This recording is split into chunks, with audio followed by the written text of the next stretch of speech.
So itong pag-aralan natin ay isang ano lang ito. Isang inspirasyon, isang bigay ng tinatawag nating pampalakas ni Apostol Pablo sa bawat isa sa atin. Malamat batin pa naman natin na tayo po'y kamanggagawa ng ating Panginoon. Na tayo po'y lingkod ng ating Panginoon at lalo't higit na tayo po'y mga alagad ng ating Panginoon. So kung basahin po natin yung 1 Corinto chapter 3 verse 9 hanggang 12, no? Ito ang 1 Corinto na ito ay sulat ito ni Apostol Pablo doon sa mga taga-Corinto.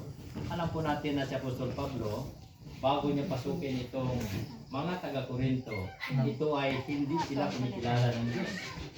Ito sila po ay tinatawag nating mga hintel at wala silang kinikilala ng Diyos.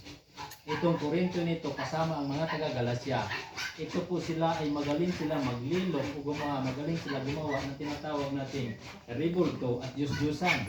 Sa kapanahonan po nila, ang mga lugar na ito, sila ito yung tinatawag nating pinakamahusay at pinakamagagaling na gumawa ng mga ribulto. May mga nakalagay ito na tinatawag nating halo na ginto at kung ano man ang gusto mong ipagawa sa kanila ay talagang mapamamahal ka. Parang kagaya lang ba sa furniture.